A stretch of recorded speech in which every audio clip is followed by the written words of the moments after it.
Hey, everybody, welcome. Welcome to Wednesday night, Dave's Healthy Happy Hour. See folks just starting to log in, just starting to sign in here. There is a chat. If you want to introduce yourself, tell us who you are and where you're coming from. I'd love to hear from you. And we'll be doing some question and answer with our guest later on. So be sure to ask your questions in there. Before we bring him on, one quick announcement. As you guys know, this podcast, this whole thing is a part of the launch of my book, My Unremarkable Brain, now available Amazon, Barnes & Noble, wherever books are sold. And this book would not exist without many of you who are logged on tonight, my initial readers, my supporters who supported our Indiegogo campaign to get this thing going. More importantly than that, this book would not exist without the support of my wife, Judy Robinson, who's upstairs right now, and who was really the one who encouraged me to, get out of my shell and push beyond my comfort zone and try to put this out there. Well, I've got great news to share. My same publisher, New Degree Press, this week has greenlit her book, which is called 1521. And it's a story of the Philippines and Ferdinand Magellan's first arrival at the Philippines, which was sort of a monumental moment in world history. It's really the moment when globalization first started. If you think about it, it's the moment that humans first realized that you could start anywhere and reach anywhere else on the globe. And it's pretty wild stuff. But there's all kinds of stories around that. And it's a book about, it's a book about trade, it's a book about identity, it's a book about history, and really some of the forgotten stories of the Philippines. So I would love it if you get any value out of this. Head on over to Indiegogo and search Judy Robinson 1521. That's the book, that's the title of the book. There's a picture of the mock-up, Rediscovering the History of the Philippines. That's not the final cover, obviously. If you are a pre-orderer, you get to help out to choose the cover, choose the title, choose some, give input on the early chapters. And so it's really cool. You get to become involved in the reader community. So just a quick plug for that. Please do go over there, give whatever you can. Would love to see it. Okay. Enough shilling from me. Tonight, I'm really excited for our guest tonight. He is the guy who really introduced me to the low-carb way of eating, which set me on a whole journey of changing my health and changing my life. And really, as I tell in the book, this book wouldn't be there without him either. He is an author. He's a podcaster. He's an entrepreneur. He's a filmmaker. I don't know when he sleeps, honestly. He's got so many different things going on. But really, really cool guy, and I'm so excited to bring him on. His name is Vinnie Tortorich. And before I bring him on, I have to give our quick little disclaimer that even though we'll be talking about health and fitness, nothing you hear tonight will be medical advice. So always, consult with your doctor, nurse, shaman, guru, whoever, before making any lifestyle changes of your own. Okay, enough of that. Falderall. Please let me welcome the man, Vinnie Tortorich. Hey, Vinnie, how you doing tonight? Dave, you got me thinking of this song. I hope I don't screw up your thing by doing this, but you got me thinking of this. All right, right here. Give us a track. Can you hear that? Is that coming through? Little Mrs. Robinson. Yeah, I'll be listening to that all night tonight now. I love it. Yeah. Everything reminds me of a song, and you're showing that book about the Philippines and all that. I'm like, oh, Judy Robinson. All right. I'm going to have to check that book out. Here's to you. Oh, wait a minute. All of a sudden, the song is in my head. Watch out. That would make me Benjamin. Plastics, Benjamin. That's Plastics, the future. Benjamin. God, if they knew how correct they were when they put those words in that script, the future is going to be plastic. Now we have a big island of plastic out in the middle of the ocean. Yes. It's crazy what goes on, and we have that problem. No one's talking about it, but we're more worried about cow farts. We put a 16-year-old with a learning disability in a boat for 6 months and then have her go up and tell grown-ups, how dare you? The world is going in a wacky direction. I'm not really sure it's good, I'm with you. I'm with you on that. I mean, as a matter of fact, that very quote, I was just listening to your show I think it was from over the weekend, where you and Gina were talking about plastics in our food, not just around our food, right? But that food-like substances now are being made from plastics, right? These fats, that are supposed to replicate real fat. Bioplastic engineers are making these things that we're now calling food, right? Yeah, it's really sad. A good friend of mine, he's been on my show a few times. He might even be great for one of these conversations. Dr. Anthony J, who's up at, I want to say he's at Mayo Clinic. You guys would just be two big smart guys just hashing it out. So you should 1.5 get him on. Oh no, you can handle Anthony J. You're that kind of intelligent, and he's the kind of guy. He wrote a book called Estrogeneration, which is, I think everyone should read that book. And he talks about how plastics and everything. Even we all love that new car smell, but that's an off-gassing of these chemicals, and it's just in our systems. We sit around and worry about secondhand smoke. Okay, that's one thing, but how much secondhand smoke are you getting versus new car smell? If you buy a new car for at least a year, that thing is off-gassing. Right. You should ride around with your windows rolled down as much as possible. But we never talk about that kind of stuff. And when you buy a bottle of water in the store, now we're both old enough, Dave, to know that if someone would have said to us in 1985, hey, listen, people are going to put water in the bottle and you're going to buy it. And we're not, I could just go to the faucet. And what are you talking about? It's like, no. Right. People are going to be putting plain water in the bottle and you're going to drink it. We would have all thought that was the craziest thing. But it's now a thing. And we got, young men walking around with, gynecomastia, girl-like boobs and what have you. And, it's all the estrogen we're getting and you go, oh, come on, Vinny, it's only in a bottle for a short period. No, it's not. Between the time that water goes in the bottle, it sits on a truck getting heated and it's leaching all of this crap from the plastic, and then it sits in the storeroom forever. By the time you get that water, it's been leaching plastic forever. Yeah. But no one ever thinks of that stuff. We don't look at that stuff the right way.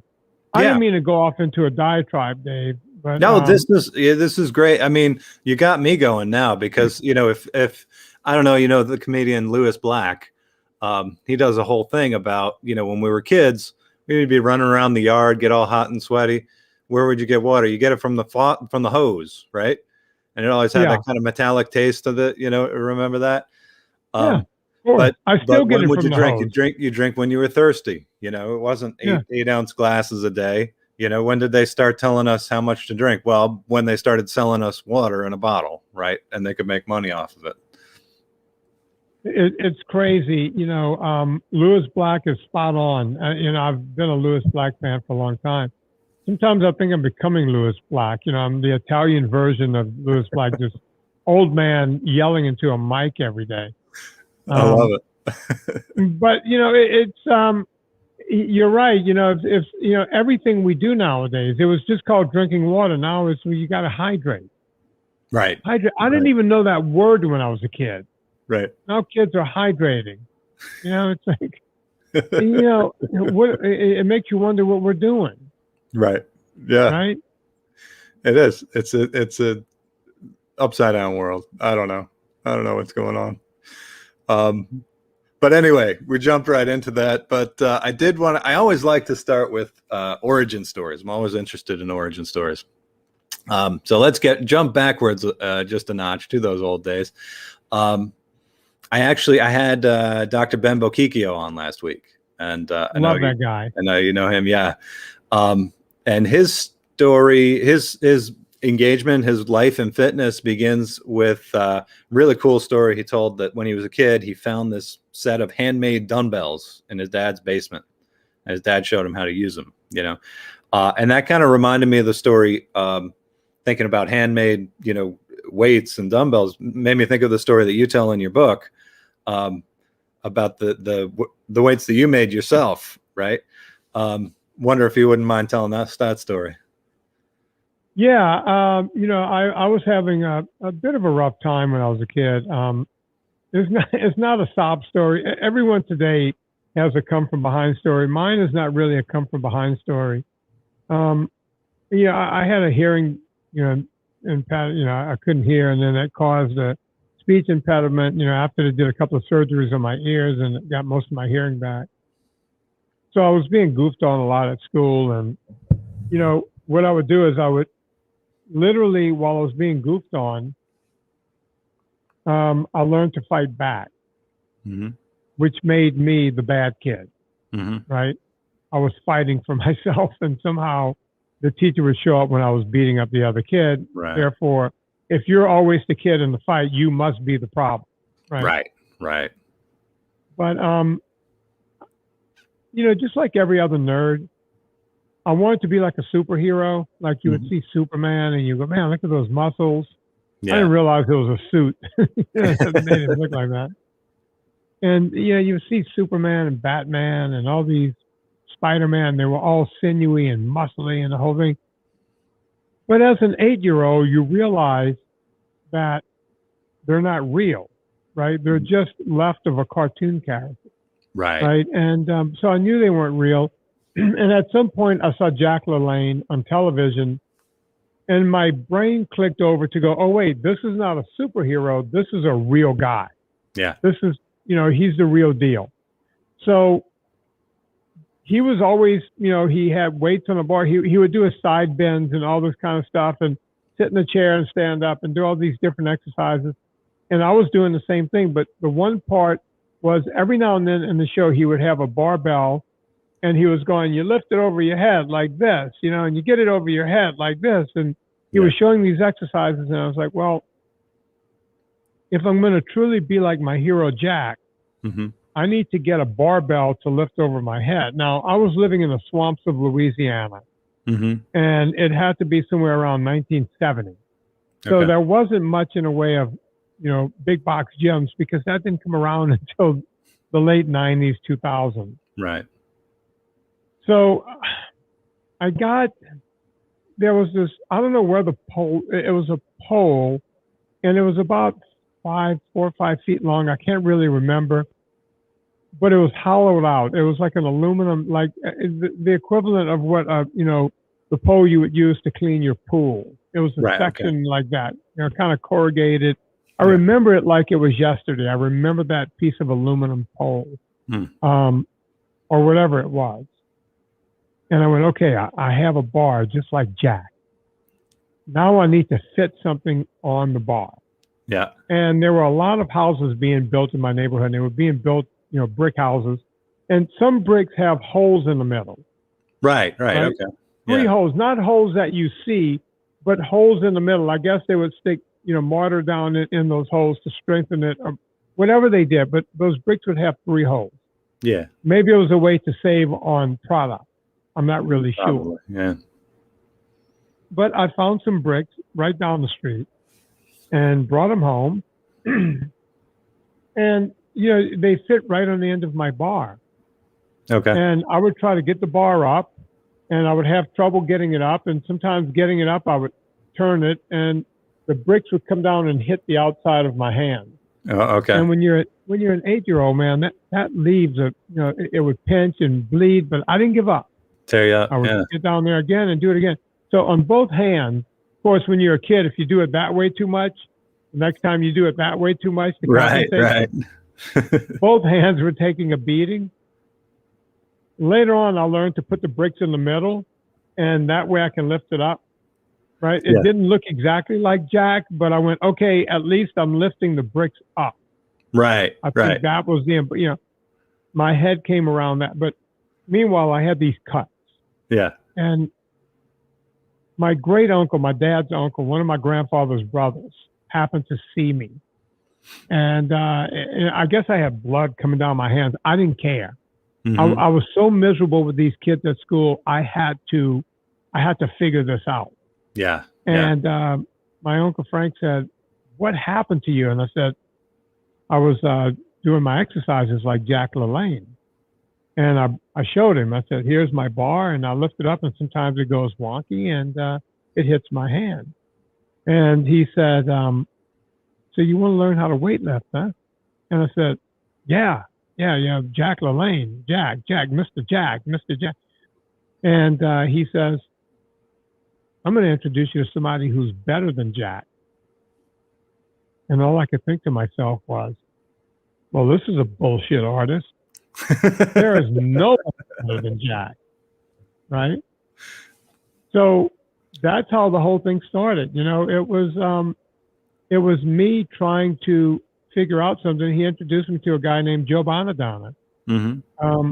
There's a picture of Joe. I don't have it hung up yet, but I was pulling out pictures because I just moved into this area, and I was finding pictures of me and Joe back in the day, and people could find them online and what have you. And but yeah, that's how it started. It was very, very honest way to figure something out. Now, if you would have told me I would have stuck with this, I'm 58 now. That's 50 years of doing the same thing. Yeah. I mean, you can look behind me. There's weightlifting equipment sitting behind me. Yeah. Yeah. If you look in that mirror to the other end of the room, there's gym equipment all around me. It surrounds me in my life. Yeah. I use it every day. Right. Right. Right. So I don't know. That's the origin of the story, I guess. Yeah. Yeah. Well, it's interesting. Yeah.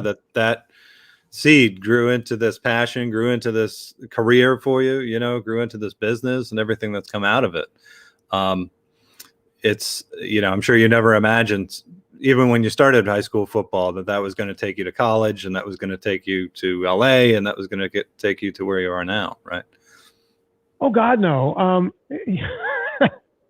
If someone would have said that I was going to get a D1 scholarship, that was unheard of. I mean, my parents were academic types, and I was going to go to LSU like everyone else. Mm-hmm. 30 minutes away, you could be home to get some home cooking on an occasion, and that was going to be my life. Period. Yeah. I never considered. Look, if you would have told me my life was going to turn out the way it did, it was a long, strange ride, but it was a fun ride. Yeah. And now I find myself, I feel like somewhere near the middle or somewhere on the periphery of trying to change the way people think about food. Yeah. Yeah. That wasn't part of the plan. None of it was. Right. Right. But yeah, the scholarship to college kind of started everything. And it was the weightlifting that got me the scholarship. Yeah. Yeah. No two ways about it. Yeah. That's terrific. It is. It blows your mind a little bit when you think about it in any life. Right. But yeah. There's the pup. Yeah, that's Bonzo. We had to put Stella. We put Stella down. Oh man, I'm so sorry to hear about Stella. Yeah, she'd been sick. Hey, Dave, can you do me a favor? Can you talk for a few minutes? And there's no water in that bowl. I need to put water. Oh, go for it. Go for it. Sure. Yeah, just talk, and I'll be right back. Yeah. While Vinnie takes care of that, please do give us some hellos, give us some comments and questions. I see Robin Dobbins is here. She's driving, but she says hi, everyone. Jody is watching from her kitchen. Powie says hello and says hooray, Judy. Bill says Jane and Bill are sending good wishes, and Leona says hello to us gentlemen, which I think she's using that term loosely. While Vinnie does that as well, let me just let you guys know that where's my banners here. Because we're going to talk about his various roles, his various jobs, and I got to give him a plug for some of his products here: purevitaminclub.com, purecoffeeclub.com, nsngfoods.com. So So yeah, we're jumping to the end part of the story, but I'd love to hear how you kind of. I'm always fascinated by entrepreneurs and what it takes to go your own way and do your own business. I mean, I've always been a paycheck kind of guy. I work in academia right now. I was a teacher before that. I worked at a public relations firm, but ever since I graduated college, I don't know what it is. The security of having that organization behind me, I guess, is what it is. It's just part of the mindset that I grew up with. I never even, I don't think going to college, anyone even really talked about being your own business, being your own entrepreneur. So I'm kind of curious because you've talked about this a little bit in the show. Do you think it's a particular mindset? Do you think it's a particular personality that it takes to just say, you know what, I'm going to do this. I'm going to make this thing that no one's made before? Yeah, I think it is. And it's not bad if you don't have the mindset. It's just that, look, I mean, you delay a lot of gratification in life to live like this, right? What's wrong, Bob? Daddy's broadcasting right now. Hang on. Get in your bed. You spend a lot of time kind of delaying things, because, look, I mean, when I was in college, I started selling cars at a Toyota dealership. And the first day I walked in there, I didn't know what a Toyota, I knew Toyota existed. I had no idea what, back then they had the Celica, the Corona, the Corolla, and I don't know, there was one more, the Tercel, right? And I didn't know one from the other. They all looked like little tiny cars to me. Yeah, yeah. And they all had 4-cylinder engines back then. And I just figured out on day one, I just sat in the back and read all the brochures. And once I read something that's in my head, it's there. So I saw the commonalities and all the different cars they had and what have you. And long story short, by the end of the first month, I was salesman of the month. I had sold more cars than anyone else there. Wow. Which is saying a lot, because there were, guys that were, 20-year veterans of that dealership with repeat business showing up. And here comes the new guy. Yeah. And, of course, everyone said, well, he just got lucky. Yeah. Wow. I got pretty damn lucky, because the second month I became salesman of the month 2 months in a row. And then the third month, and then I had to go back to school. It was the fall. So I would go to the dealership on the weekend and say, look, I have to be in school all week, but I can spend Saturday here. And they said, that just won't do. And while I was talking to the manager, who loved me, who was trying to get me to quit school, by the way. Wow. While I was talking to him, a salesman came up and said, look, I have these people that are getting ready to walk. There's no way I can sell them. They are just not buying today. Yeah. And I said to the manager, I said, tell you what, hand me that customer. If I sell them, let me come back next Saturday. And of course, I went in and sold them. Nice. Sold them right away. And I'll tell you, I remember today, I can tell you today how I sold that customer. I went in and went through everything the other salesmen went through, and they were just we could not close the deal. And we were at, brass tacks. There was nowhere else to go. And I reached into my pocket and I pulled out $30. And I said to the guy, I said, you have $3 on you? And he goes, yeah, why? I said, pull you $3 out. And he did. And I said, I'm going to give you this $30. You hand me the $3. And he goes, what are you talking about? I said, I'm going to give you $30, but I want your $3 back. Yeah. And he said, fine. So he did it. And he said, now, what was the meaning of that? I said, oil changes at this dealership is $27. This is back in the days before free oil changes and free service for life. And they didn't do that in 1983, 84. Yeah.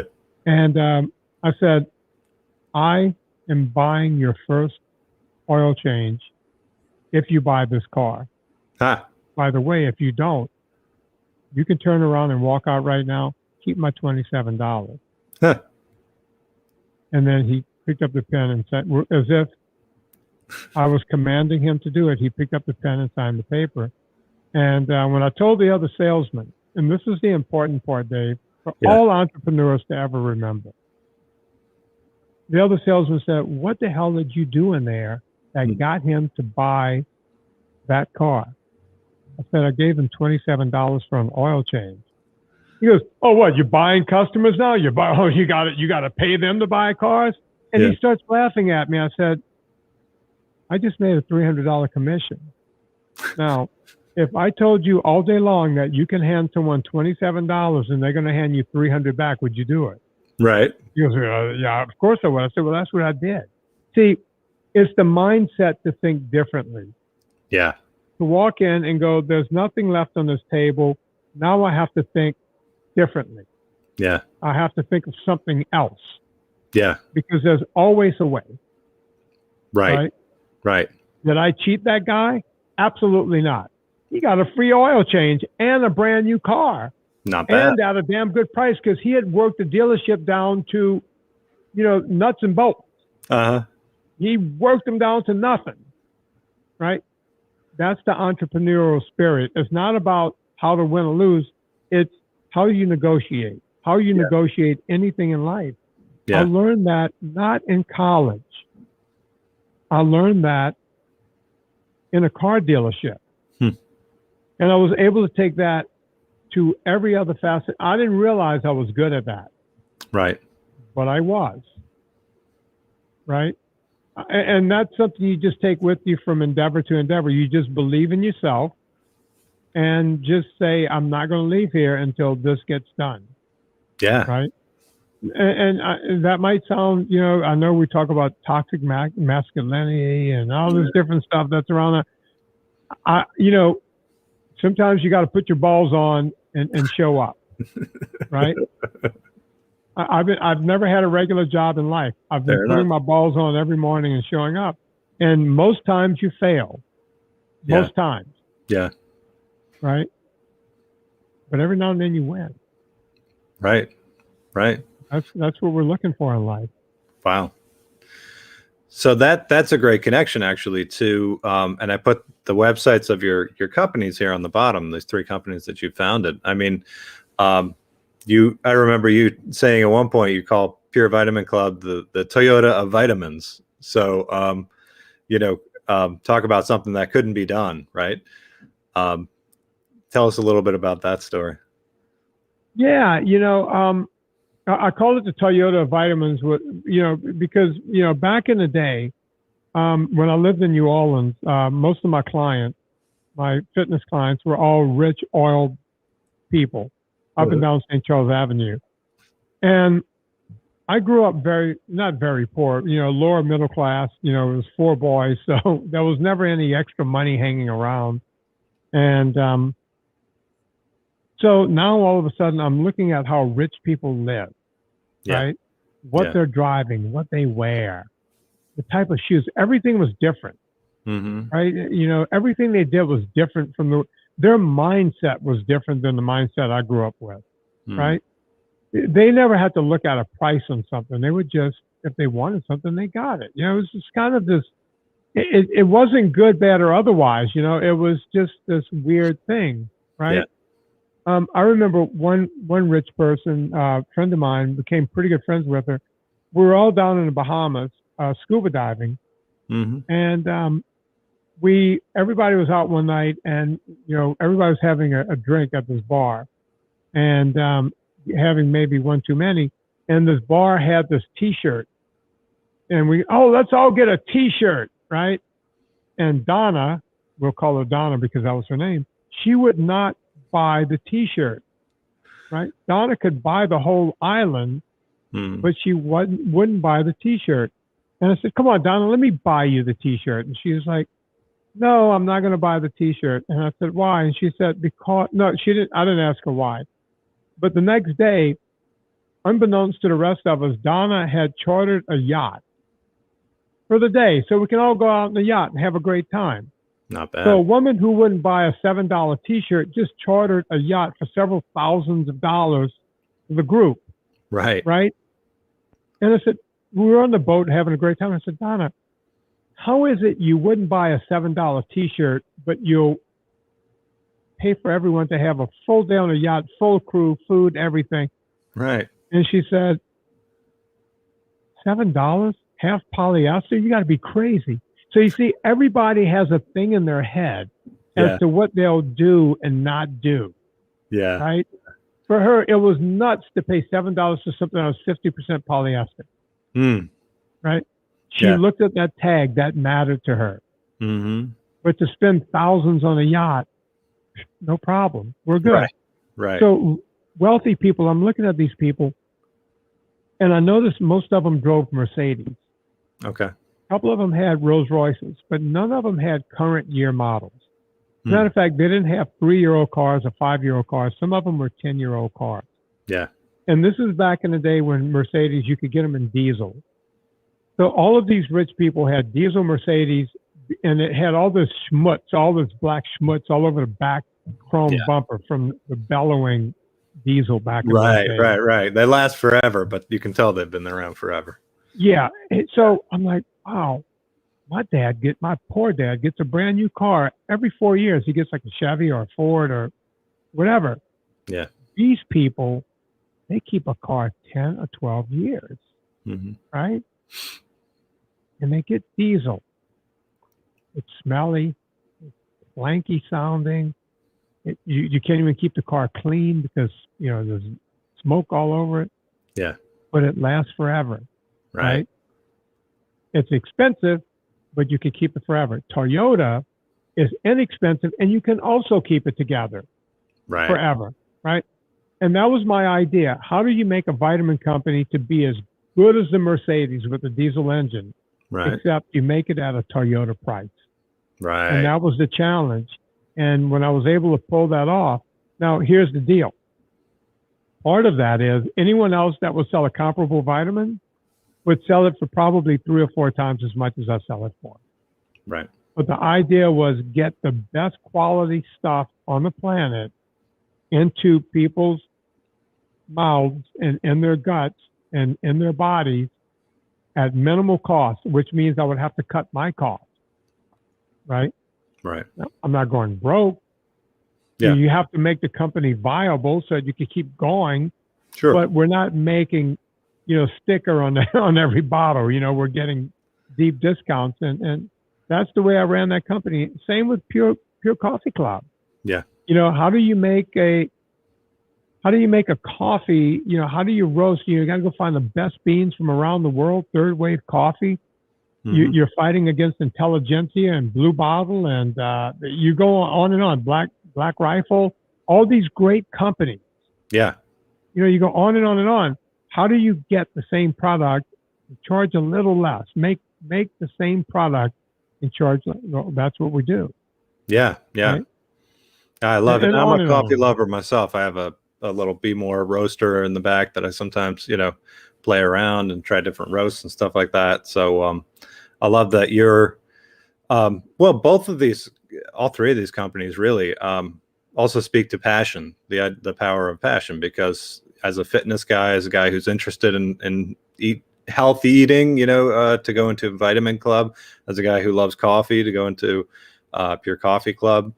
I think that says a lot. I think that probably has to be there as well, right? I mean, to be able to stick with it, something as difficult as starting your own company, you have to be passionate about what you're doing, right? Yeah, and by the way, I have great help from my good friend Andy Schreiber. I love Andy. Yeah. Yeah, I gotta tell you my story about Andy at some point. Absolutely. That guy, without Andy, none of this stuff would go. He is the one that's dripping the grease on the machine every day to keep it moving, keep it well oiled. Yeah. Andy, look, I just had an idea. Without Andy Schreiber, none of it would happen. It's just that simple. Yeah. Yeah. No, I called up one time because And I, again, disclosure, folks, I am a Pure Vitamin Club subscriber. I love the fact that it arrives every 90 days in the mail. You know, I don't have to worry about forgetting and going out and getting more. And they're really, they are really high quality things. You know, the magnesium I take puts me right to sleep at night. It's great stuff. So just a plug for Vinnie's stuff there. But yeah, one time I called up because my doctor said I wanted to get a calcium supplement medication that I'm on. You know, a calcium can be an issue. So I called up and just to see if you guys offer a calcium. Andy answered the phone. So the president of the company picks up and I'm like, wait, Andy? And I recognize his voice from the podcast, of course, you know. I'm like, man, I love you. This is so cool to talk to you, you know. And he said, well, we don't, but there's a company that does do a pretty good one. And he actually gave me the name of a product from another company. I mean, what kind of, you know, customer service is that? But, you know, it does speak to the quality that you guys are doing over there. No, we do that all the time when people, you know, ask me, because I don't like to confuse stuff online, but people will ask me all the time, hey, you don't make X. Where would you go to get it? Mm-hmm. And I usually have a handful of companies I'll send people to. That's awesome. You know, no problem. You know, it's, you know, you don't have to use my product. And that's the other thing. You'll never hear me say you have to use my vitamins, my coffee, or my ultra fat to look a certain way, to be healthy, to get healthy. Now, for someone like you, Dave, I would say you should eat something like ultra fat all the time because of your unremarkable brain. Yeah. You know, you live in ketosis just like I do.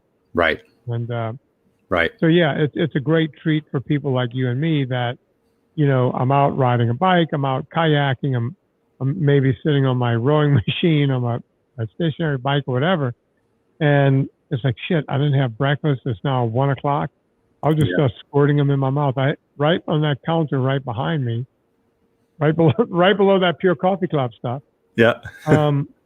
Right in that drawer, I have a bunch of them in there. You know, just always ready to rock and roll. Yeah, no, they're delicious, and you know the coconut oil in there is great for making ketones. Of course, we could do a whole thing about that. But a lot of my listeners are kind of new to this whole thing and may not even be low carb familiar. And so let's talk about the NSNG part of NSNG Foods. And that was really what made me, you know, pay attention is number one, I did the first podcast that I heard with you in it. You mentioned Pure Vitamin Club, but you said immediately, unlike most people in the health and fitness space who will tell you, if you want to be healthy, if you want to lose weight, you know, take my green powder or take my supplement or take my shake or whatever. You're like, no, you don't need this, but you know, if you're going to take a vitamin, why not take this one? And, but NSNG, you know, I love that it's a 4-letter diet. Basically it's a way of eating that it cuts through all the nonsense, all the noise, and just cuts it down to no sugars, no grains, all you need to do. Right. How did you come up with that? I was, when I was writing the book, Fitness Confidential, I was loath to put the word ketogenic in the book because I, you know, being a longtime student of keto diets and being around it for a long time, I knew people like, oh God, what's the famous doctor from England? Ludwig? No, not Ludwig. It'll come to me in a second. The guy who was around at the same time as Ansel Keys. Oh, Yudkin. Yudkin, thank you. Yeah. I was trying to say Lutkin. You know, I remember the kind of hell, you know, Yudkin took, and also Robert Atkins and all these people. And it's like, man, I don't need that fight. I just don't need that fight. Yeah. And I kept trying to figure out a way to put it to people where, and my friend said, well, my friend was writing the book with me, Dean Laurie, and he said, well, the first time you walked into my house to train me, you said no sugars, no grains. I said, as a matter of fact, all of my clients call me the no sugars, no grains guy. Yeah. And I said, let's just call it that, no sugars, no grains. So the term NSNG does not appear in the book. No sugars, no grains appears a gazillion times. Right. But when I started doing it online, I started saying NSNG, NSNG, and NSNG took off. And before anyone can go and co-opt the name, I went and had it registered. And by the way, wasn't that easy? The government was like, wait a minute, you want to just take 4 random letters and get it trademarked? And I went, wait a minute, government, look at this. Go online, check it out. And they were like, what the hell? You're actually using it in commerce. Okay, we'll give it to you. Okay. And that's how I got it. Yeah. I don't think anyone else could have gotten it because they would have to prove, use. Yeah, And that I they was were using it before you using were, right? Yeah. Yeah. And so, yeah, I was scared to use the word keto or ketogenic. The word keto did not exist. No one said keto. It was always ketogenic. That was it. Right. Right. Ketogenic. Right. Yeah, it's become a huge fad, but that's pretty recent. I in my book I call it the 100-year-old fad diet because it's been around 100 years, but all of a sudden now, everybody wants to be in on this thing, right? Yeah. By the way, I loved reading your book. Everyone should. Oh, thanks, folks, if you're listening to this tonight, and I'm not saying this, I'm not being put up to this or anything else. Go read this book. I thought it was going to be another, I know, I get it. And I'm going to also be honest and say I read the parts with my name in it first. And that led me to go, wait a minute. I just kept reading after that and after that. And then I just went to the beginning and started over and read the whole thing. Oh, it was really that good. Thanks. Yeah. That's all right. That's the plug. My Unremarkable Brain is the name of the book. Adventures in Epilepsy and the Ketogenic Diet. So thank you for that, Ben. I appreciate that, man. Let's talk about your latest creative efforts. You've become a filmmaker. Another thing you just, sort of decided to do along the way. I don't know, man. I do these consults, on a daily basis. And people say to me, hey, man, I got the consult. I got about 3 or 4 fitness questions for you, but I want to figure out how you started. And then it's either the vitamins or the coffee. And now they want to know how I became a filmmaker. And whenever someone says I'm a filmmaker, it's like, I am not a filmmaker. Mr. Scorsese, now that's a filmmaker. Well. I'm what you would call an idiot. And so, yeah, the way the first movie came about was everybody was on me to do a movie. And I'm not exaggerating that. Everyone, hey, you need to do the movie. And I would talk to people like Adam Carolla and Mike August and people like that and say, and by the way, it was never long conversations. I would say to Mike August, hey, everybody wants me to do a documentary, $500,000. It's going to cost you $500,000. You need $500,000. I would ask Adam Carolla, it's like, hey, Mike August told me $500,000. You could probably get away with $300,000, but it's $300,000. And I'm sitting there going, I am not about to pour that kind of money. Right. That's life savings kind of money. Yeah. Into a movie. Sell the house kind of money. Yeah. So I'm sitting there going, I'm just not going to do it. And then a couple of people came to me with ideas. One guy came to me with a really good idea. He was like, yeah, I'm doing all this stuff and, and great, and we're going to do it. But you're going to be the main guy, and I was going to own part of the movie. And I said, listen, this is going to be my movie. Yeah. Okay, here's the deal. I need to be able to sign off on everything, because it's my face. This is my movie. I have to be able to sign off on it. Yeah. So he was showing me, he came over with this flip chart. We sat in the Starbucks one day for a couple of hours. Serena was there.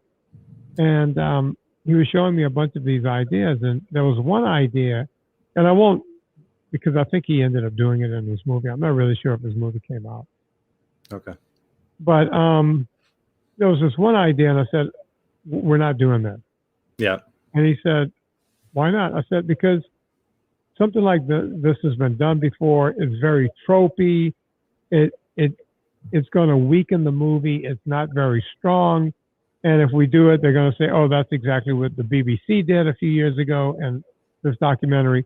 because I watch everything. Yeah. And I said, it's too tropey. I'm not going to do it. Okay, yeah, that's out. We're gone, out. Are you in? Yes, I'm in. He goes to this company, and he calls me back a couple of weeks later. If you're in, this company is in. Okay. You know, they are going to drop X amount of money and blah, blah, blah, blah, blah. And I'm like, man, this is great. Really? We're going to get this done, right? And he was like, oh, yeah, man, we're going to get it done. And then he said, but we got to do that thing that you don't want to do. Uh-oh. And I was like, what do you mean? And he said, well, they want to do it.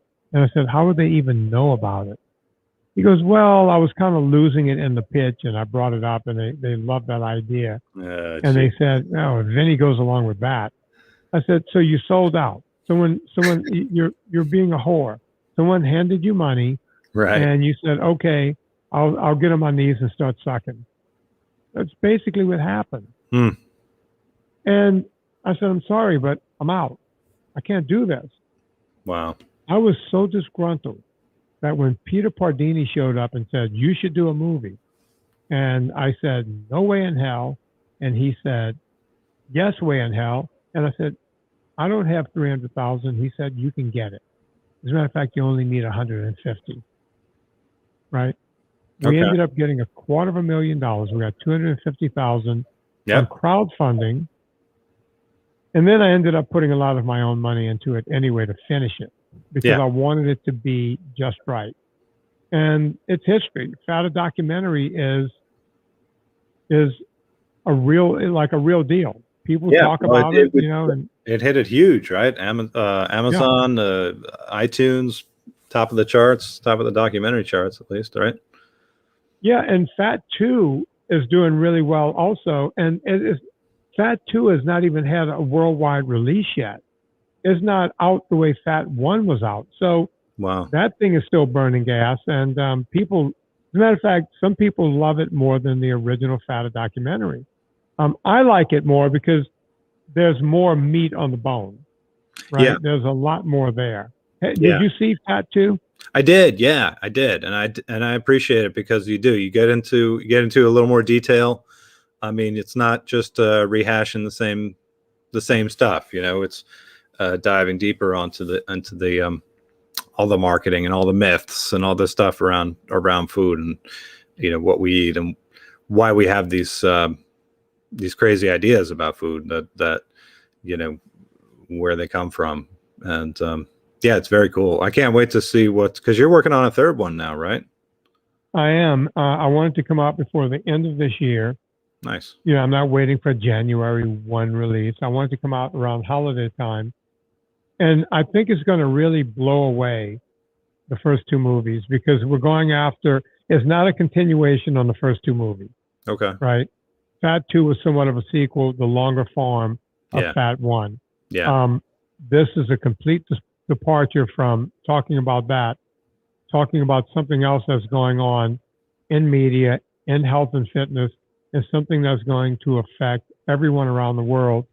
And it's something I'm very passionate about.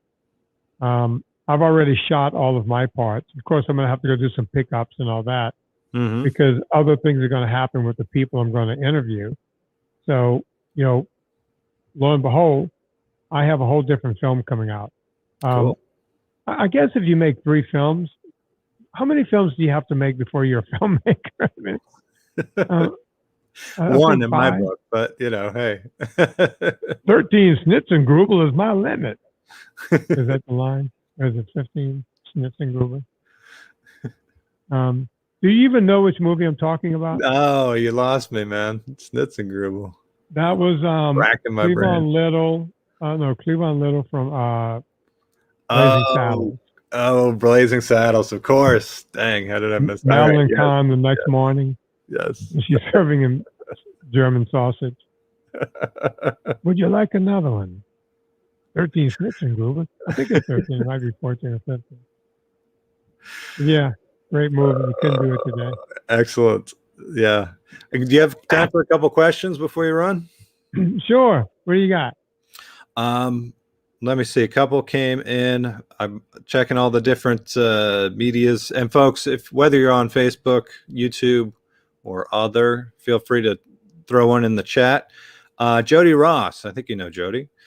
I do know Jody. She's been on my show, and I feel like she's family. She's been on the show. She's in a Facebook group and that kind of thing.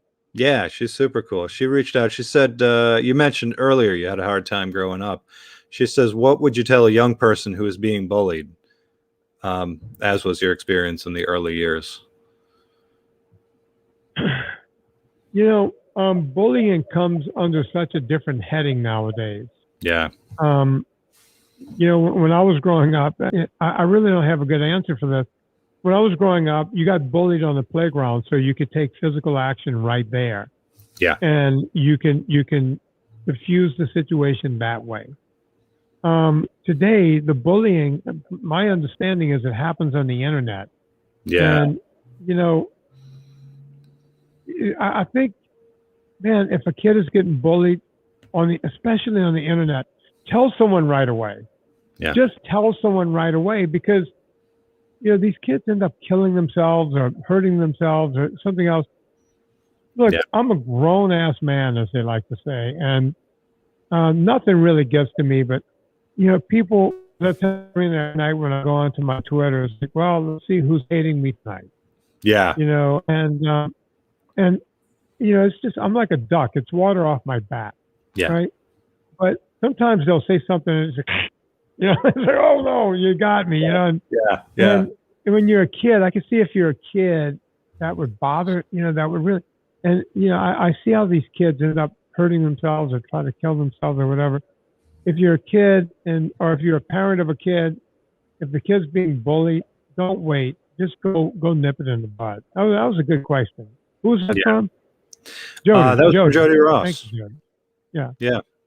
That's from Jody Ross. I couldn't agree more. And I joined Twitter and Instagram to do this stuff, but I think Twitter is probably the worst as far as just negativity and spewing hatred and I hate you because you eat vegetables and just nonsense sometimes. I mean, it's craziness, and these are adults, and you can't imagine what these kids who just don't have that they don't have that part of their brains fully formed yet, the prefrontal cortex. And yeah, it's rough. I mean, I was and as a matter of fact, I was just listening today to a podcast with Tom Bilyeu. Do you know that guy? He's who is he? He's big into learning and mindset and success and motivational speaker and this kind of guy. But he talked about not identifying too deeply with these sort of things, with like, I am a vegan or I am a carnivore or I'm a this or that, but identify yourself as a person who wants to learn at every opportunity. And that way, when someone comes at you, and because they're going to, like you said, they're going to come at you with the weakness that they have sussed out, this is what bullies do. But if you can use that learning mindset and say, okay, what is this teaching me about myself? Why am I responding this way? And turn it around a little bit that way. That may be a way to not internalize it so much. And I thought that was an interesting point. Yeah, it's always confused me as to why. Well, I guess I can't be that confused by it. Once I became this kind of jock and this, I went from nerd. It's funny. I was still a nerd in my head, except my body didn't look like a nerd, at all. Yeah. I wasn't the skinny, lanky kid anymore. I was all muscled up, and then I became good at football, and everyone was looking at me a different way. And then they almost think, when I got to college, they don't expect football players to go to class. And I was showing up at class, and not only showing up, I made the dean's list 7 out of 8 semesters as an undergrad and that sort of deal. Nice. And it was confusing to people because, everybody wants to identify as something, and some of us don't want to be identified as something. We want to be who we are. Yeah. Right. I never wanted, even though my neck was wider than my head back then, I didn't want to be identified as that guy. Yeah. But you can't be on the field. And, so there's that kind of weird back and forth, Dave, where, we identify, if we don't identify ourselves, other people will. That's so true. And, yep. Yeah. And at 58, I'm still kind of that nerdy kid, and the internet makes it great for a guy like me because, I don't play games on the internet and I don't spend time, goofing around or whatever, but I will Google stuff to get information. Yeah. And I mean crazy information. Right. Yeah. Yeah. So, and that's what it is, that just never stop learning. That's my thing, I got one other question. This is from Leona Tripp Yeager. I think it's Yeager, right? I know her too. She's been on my podcast. She's been on the podcast too. Yeah. She's great. She's great. Yeah. She's been wondering about sarcopenia, the natural atrophy that happens with aging, and how best to combat it. She says heavier, more frequent workouts, up the protein. Can things like bioidentical HRT help slow it down? I don't know what that is, but maybe you do. I do. So anyway, sarcopenia, if you want to riff on that, if you would. Yeah. Who said that question? Leona. That was Leona, yeah. I'm not a fan of any of the bioidenticals. That's not going to do much for you. Unfortunately, taking synthetic hormones will do a lot for you, but there's always a trade-off. I would not suggest anyone take those.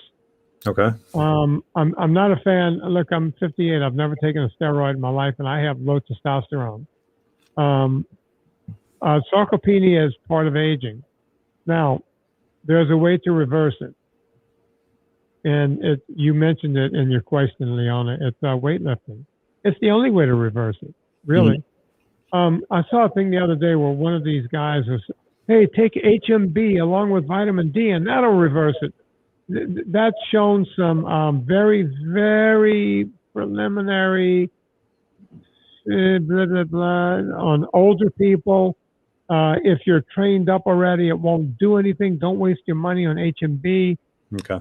All of this stuff, I see it coming and going every day. If it worked, as I tell everyone, if it worked, the Olympic Committee would ban it. Anything that's going to cause any kind of, so whenever you see HRT, bioidenticals, I think that's banned by the Olympic Committee. If you see any of that stuff, if it's not banned by colleges and the Olympics and WADA, that means it's not doing anything. You're better off chewing bubble gum. Now, here's let me answer your question more directly, Leona. Weightlifting. Mm-hmm. Now, you said, would heavier weights work better than lighter weights? Yes. Okay. They will. Here's the problem. If I remember right, Leona, I don't want to age you, but I think you're close to my age. You don't look anything like me, but I think she's somewhere around my age because we talked about music or something. We had the same music in our head. I kind of remember that from the show, yeah. That's how I'll get the ladies to like me, Dave. Talk about music. Anyway. You play some Mrs. Robinson. Yeah, sure. Yeah. I play something from Simon and Garfunkel, and they all just go, wow.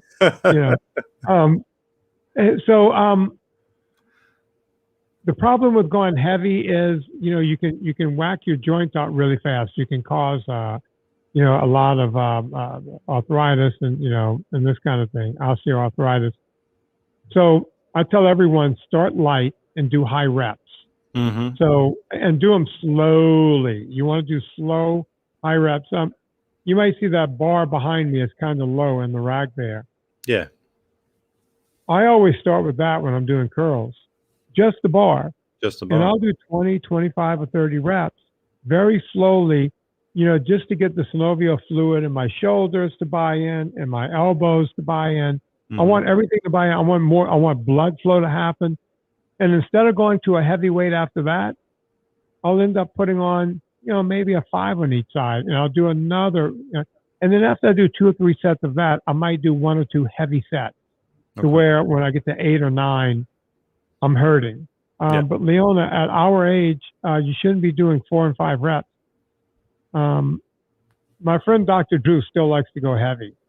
And I've been with Drew a lot of times where he's like shifting around in his chair and he's doing this. And I'm like, Drew, you're fidgeting like a girl. And he's like, oh, I hurt my back, squatting the other. It's like, stop squatting so heavily. Go light. Yeah. Drew is older than me. He's in his 60s now. Yeah. Yeah. So, okay. She also asked about protein. Do our protein needs increase as we age? Yeah, they do. But it doesn't mean that you have to take in gobs and gobs of protein. If you're eating eggs, whole eggs, if you're eating red meat and fish, and supplementing with some dairy. My dairy includes cheese. Some people can't have cheese. Right. But yeah, you're getting enough protein by doing that. And most of what I just mentioned is a complete protein. Well, the eggs are pretty close to a complete protein. The meat is going to give you stuff. As a matter of fact, the protein in meat, plus you get creatine and all that. And you get creatine, I think, in eggs.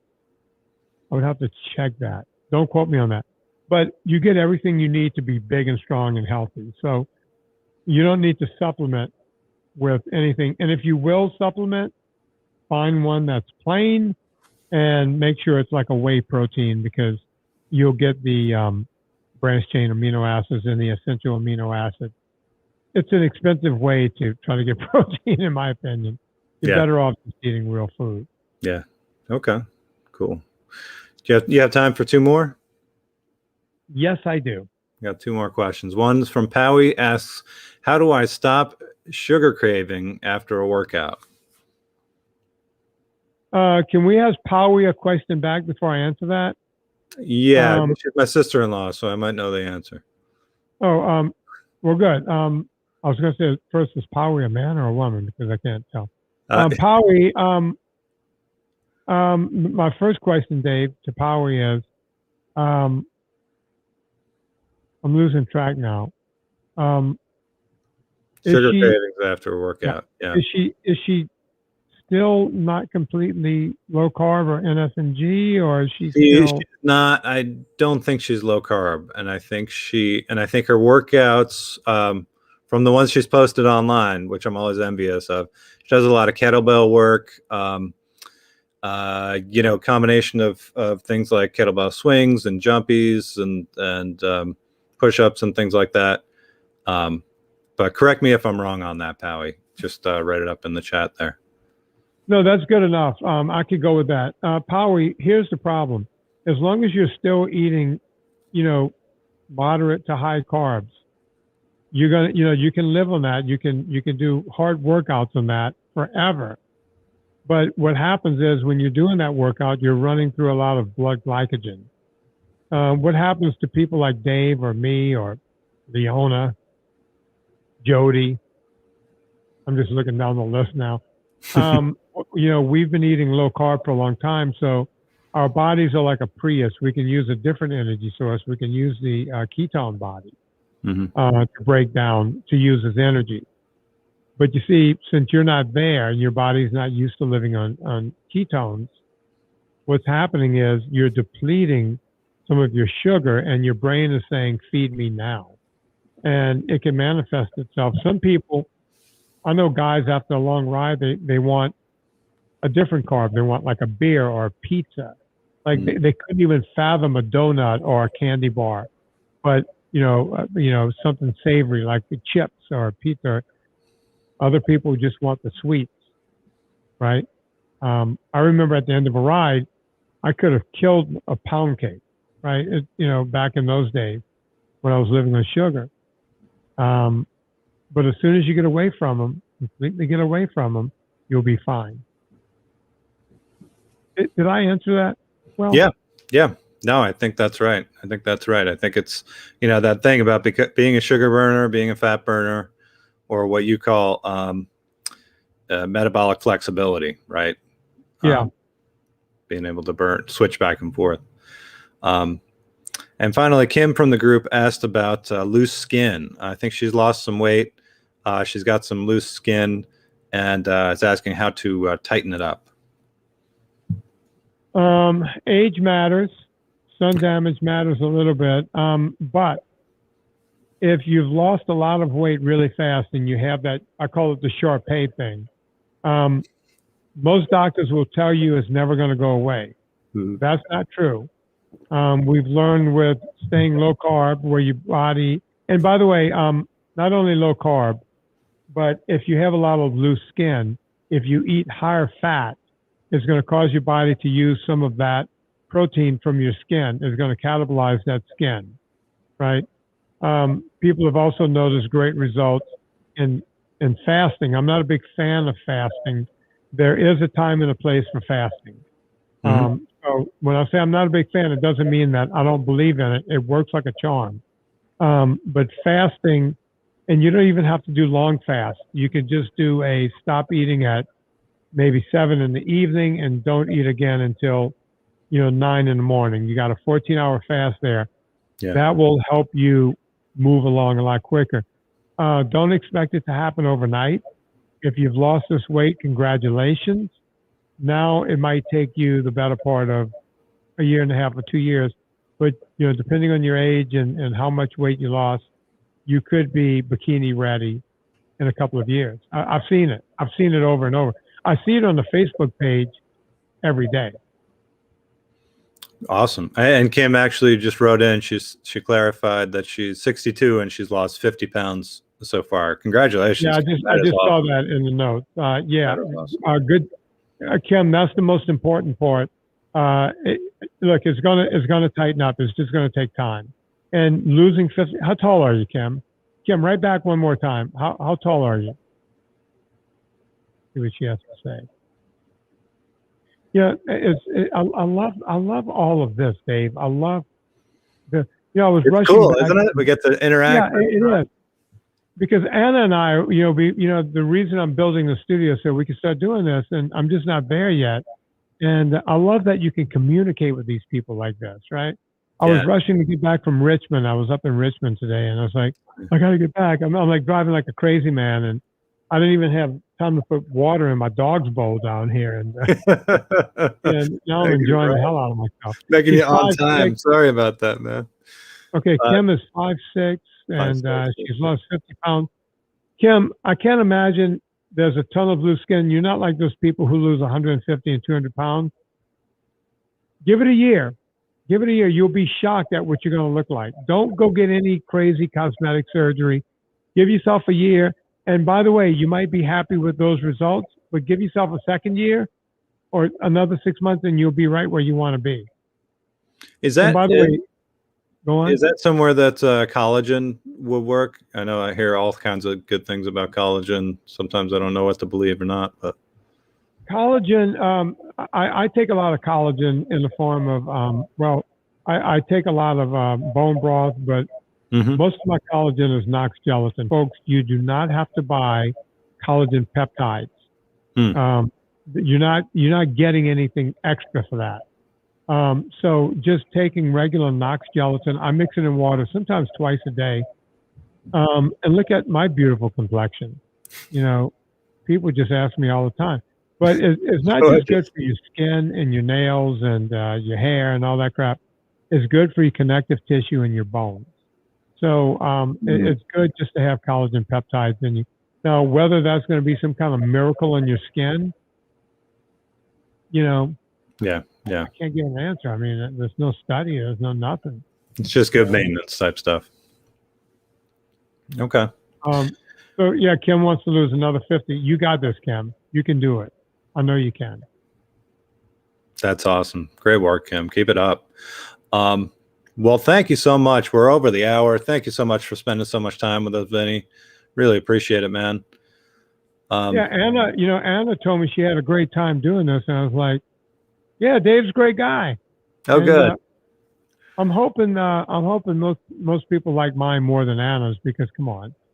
Well, she did cook. She did cook live on the air. Yeah. I should have thought of cooking. I could have made some Pop-Tarts. There you go. Yeah. Hang on one second. I want to say goodbye to you off the air. Right, But man. thanks so much for being here, Vin.